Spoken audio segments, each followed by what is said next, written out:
ফেব্রুয়ারিতে ত্রয়োদশ জাতীয় সংসদ নির্বাচন। সারা দেশ প্রস্তুত হচ্ছে একটি অবাধ, সুষ্ঠু ও গ্রহণযোগ্য নির্বাচনের জন্য। কি ভাবছে সাধারণ মানুষ থেকে শুরু করে আগামীর জনপ্রতিনিধিরা, সে কথা জানাতে ডিবিসি নিউজের ইলেকশন এক্সপ্রেস ছুটে যাচ্ছে সব সংসদীয় আসনে। আজ সারাদিন সংসদীয় আসন ২৪, রংপুর ৬। স্বাগত জানাচ্ছি সিএসআরএম ডিবিসি ইলেকশন এক্সপ্রেসে। প্রায় ৩.৫ লাখ ভোটার অধ্যুষিত রংপুর ৬ আসন ১৯৮৬ থেকে ২০০৮ পর্যন্ত দখলে রেখেছিল জাতীয় পার্টি এবং ২০০৮ পরবর্তী এই আসনটি ধরে রেখেছিল বাংলাদেশ আওয়ামী লীগ।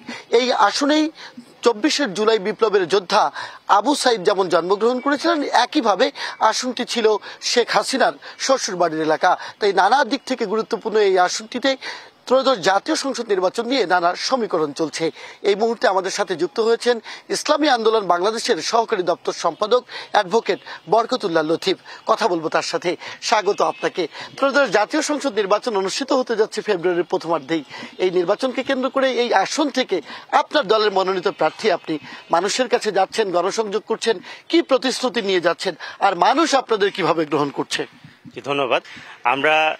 আমাকে মনোনীত করার পরে আমি প্রত্যেকটা জনপদে যাচ্ছি। এখানে ১৫টা ইউনিয়ন আছে, একটি পৌরসভা আছে। আমরা সব জায়গায় যাচ্ছি। আমরা হাত পাখার পক্ষে তাদের মতামত ব্যক্ত করার জন্য বলছি এবং আলহামদুলিল্লাহ সবাই স্বতঃস্ফূর্ত আমাদেরকে সমর্থন দিচ্ছেন, সহযোগিতা করছেন এবং তারা বলছেন ২৪ পরবর্তী বাংলাদেশ, নতুন একটি বাংলাদেশ বিনির্মাণ করার জন্য ইসলামের পক্ষের শক্তি, যারা কল্যাণের পক্ষের শক্তি, যারা ২৪-এর অভ্যুত্থানের পক্ষের শক্তিকে তারা বিজয়ী দেখতে চায়। আমরা দেখেছি অতীতের ইতিহাস যদি আমরা পর্যালোচনা করি, এই আসনে বিএনপি, জামায়াত বা ইসলাম ভিত্তিক দলগুলো কখনো নির্বাচিত হয়নি। ১৯৭৯ বিএনপি একবার নির্বাচিত হয়েছিল। আসনটিতে আওয়ামী লীগ এবং জাতীয় পার্টির ব্যাপক একটি আবেগ রয়েছে এখানে। সেই দিক থেকে মানুষ কেন এবার আপনার দলকে গ্রহণ করবে? বিষয়টি হলো, আওয়ামী লীগ যে নির্বাচন করেছে একপেশি ছিল। নির্বাচনগুলো সত্যিকার অর্থে নির্বাচন বলা যায় না, বরং তারা দলীয় ক্যাডার দিয়ে, পেশি শক্তি দিয়ে, কালো টাকা দিয়ে নির্বাচন করেছে। মানুষ স্বতঃস্ফূর্তভাবে ভোট দিতে পারেনি। দ্বিতীয়ত, যখন হোসেন মোহাম্মদ এরশাদ সাহেব জীবিত ছিলেন তখন তার প্রতি মানুষের একটা কি ছিল, আকাঙ্ক্ষা ছিল, মানুষ তার প্রতি একটা দুর্বলতা ছিল।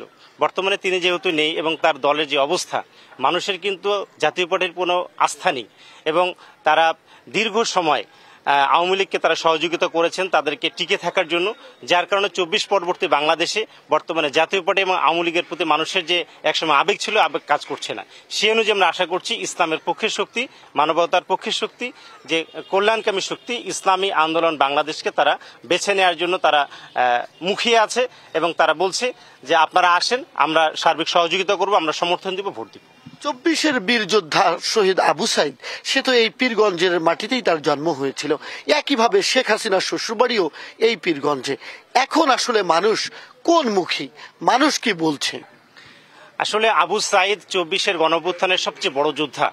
তার আত্মত্যাগের মাধ্যমে কিন্তু ২৪ সফল হয়েছে এবং তার আত্মত্যাগের মাধ্যমে ২৪ অর্জিত হয়েছে।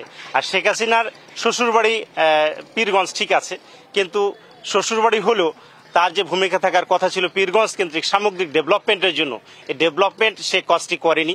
বিশেষ করে আমাদের এখানে কৃষিভিত্তিক অনেক ইন্ডাস্ট্রি হওয়ার সুযোগ ছিল, আমাদের কৃষিভিত্তিক অনেক কাজ করার সুযোগ ছিল, ক্ষুধা এবং দারিদ্র্যের বিরুদ্ধে কাজ করার সুযোগ ছিল, বেকারত্বের অভিশাপ মোচনের জন্য কাজ করার সুযোগ ছিল, ভিক্ষুকমুক্ত পীরগঞ্জ ডেভেলপমেন্ট করার সুযোগ ছিল। এই কাজটা কিছুই হয়নি, যার কারণে একটা আবেগ ছিল তার শ্বশুরবাড়ি। এই আবেগটা আসলে দীর্ঘদিন থাকে না। বরকতুল্লাহ বলু, আমরা তো দেখেছি অন্যান্য আসনের থেকে পীরগঞ্জে অভূতপূর্ব উন্নয়ন হয়েছে। এখন মানুষকে কি প্রতিশ্রুতি দিয়ে ভোটারদের কাছে টানছেন? আসলে উন্নয়ন একটা বহুমাত্রিক বিষয়। উন্নয়ন শুধু রাস্তাঘাটের উন্নয়ন হয়, এটাকে উন্নয়ন বলে না। সামগ্রিকভাবে মানুষের জীবনের মানের উন্নয়ন, মানুষের জীবনযাত্রার উন্নয়ন, মানুষের সামগ্রিকভাবে অর্থনৈতিক উন্নয়ন যদি না হয়, মানুষের যদি নিরাপত্তা না থাকে, শান্তি না থাকে, মহিলাদের যদি নিরাপত্তা না থাকে, সামগ্রিকভাবে যদি মাদকদ্রব্য নিয়ন্ত্রণ না হয়, সামগ্রিকভাবে যে মানুষ বেঁচে থাকার যে স্বপ্ন, একটা সুন্দরভাবে বেঁচে থাকা, সেটি না থাকে, তাহলে উন্নয়নটা কিন্তু আসলেই সেটাকে উন্নয়ন বলা যায় না। আপনারা যে উন্নয়নের কথা বলছেন, ক্ষমতায় গেলে আপনারা সেই উন্নয়নগুলো করতে পারবেন বলে বিশ্বাস করেন কিনা? আমরা এক নম্বর হলো, আমরা দুর্নীতির ক্ষেত্রে জিরো টলারেন্স আমরা দেখাবো, দুর্নীতিকে কখনো প্রশ্রয় দিব না। বাংলাদেশের সবচেয়ে বড় প্রবলেম হচ্ছে দুর্নীতি। একইভাবে পীরগঞ্জ বাংলাদেশের অংশ, অবিচ্ছেদ্য অংশ। পীরগঞ্জের সবচেয়ে প্রবলেম হলো দুর্নীতি। একেবারে স্পষ্ট যে আপনারা দুর্নীতি মুক্ত বাংলাদেশ করবেন। খুব ছোট করে বলবেন, আপনার দল যদি ভোটের মাঠে জোটে অংশ নেয়, আপনার মনোনয়ন কি হবে? জোটে অনশন করলে এটা তো আমাদের ইসলামী আন্দোলন আমিরের সিদ্ধান্ত, তবে আমরা আশা করছি জোটে অংশগ্রহণ করলেও এই পীরগঞ্জ আসনটি ইসলামী আন্দোলনের থাকবে। অর্থাৎ জোটে অংশগ্রহণ করলে দলীয় সিদ্ধান্ত মানবেন। অনেক ধন্যবাদ এবং কৃতজ্ঞতা। CSRM-DBC ইলেকশন এক্সপ্রেস এরপর বেলা 2টার সংবাদে যুক্ত হবে বাংলাদেশ জামায়াতে ইসলামের সাথে, জানবে রংপুর 6 আসন নিয়ে তাদের প্রস্তুতির কথা, প্রতিশ্রুতির কথা। থাকুন CSRM-DBC ইলেকশন এক্সপ্রেসের সাথে।